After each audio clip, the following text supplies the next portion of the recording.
Well, I think it's quite evident if you look around you, mostly promoting and including women in leadership positions, especially at the highest decision-making bodies. Now, many locally and around the world continues to embrace the International Women's Day theme for 2022, which is Gender Equality Today for a Sustainable Tomorrow, with the hashtag Break the Bias. And with that said, breaking the bias about stereotypical beliefs and discrimination that women endure at home, at the workplace, and general everyday life. Namibia Institute for Democracy Communications consultant Emma Jario joins us in studio to tell us more. Good afternoon, Emma, and thank you for joining us here at 99 FM. Good afternoon, Teresa. Thank you for having me. It's a huge pleasure to have you. Let's get straight into it, Emma. Can you take us through some of the areas in terms of gender equality where urgent attention is needed? Well, I think it's quite evident if you look around you, mostly promoting and including women in leadership positions, especially at the highest decision-making bodies, and also promoting equality for women in STEM fields. We also need to look at the areas in changing health laws and policies that regulate women's sexual and reproductive needs. If we look at the outdated Namibian abortion laws. Yeah. Also creating a conducive and effective response program for gender-based violence and reevaluating outdated ideas of what it means to be a woman. As you know, nowadays, most other people identify as a woman, yes, whereas they were born as male. Yeah. And also laws and policies that are inclusive of the LGBTQ community. As well, yeah. Do you think there is enough engagement, enough platforms to talk about these matters? At this point in time, the hot topic is abortion. Since last year, there's been public consultations to amend the abortion laws, but to date, there's been no consensus. And then also equality for the LGBTQ is almost non-existent because they're invisible and not by choice. So adoption or surrogacy by same-sex couples are not recognized because lawmakers have concluded that it is not the norm. And making amendments to the necessary legislation, including the LGBT community, just doesn't seem like a high priority discussion in Parliament. Yeah. So that's something that definitely needs more attention and more, platforms to discuss and engage on these matters as well. Yes, yeah. But it's also not all negative. I mean, it's good to see that we have a female deputy youth minister.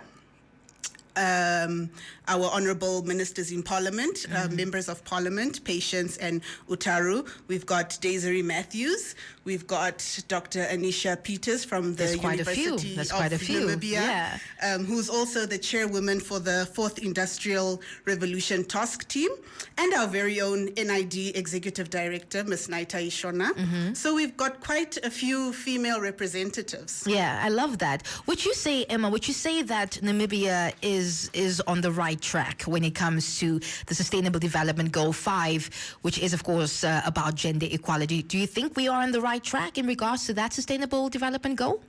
Although we have made some progress, there's always room for improvement. So last week, Wednesday, although Women's Day was celebrated on the Tuesday, NID had a breakfast, but this time we were focusing more on women living with disabilities. So in terms of break the bias, the hashtag, we looked at the SDGs, which relates to gender equality and reduced inequalities, SDG 10. And women living with disabilities experience discrimination in various forms. Barriers to education, number 1. To date, we only have 5 special needs schools in Windhoek. I could be wrong, but to date, under correction, yes. Yeah. And lack of employment opportunities. We see the job adverts go out where they encourage differently abled women to apply, but it's evident that we don't see this in the workplace in different organizations.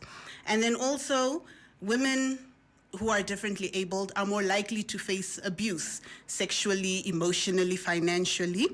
And this is where gender sensitivity training comes in from law enforcement, prosecutors, magistrate, and policymakers as well.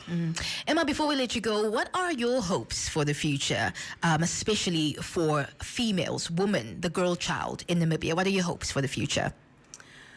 Well, in a perfect world, we'd all hold hands.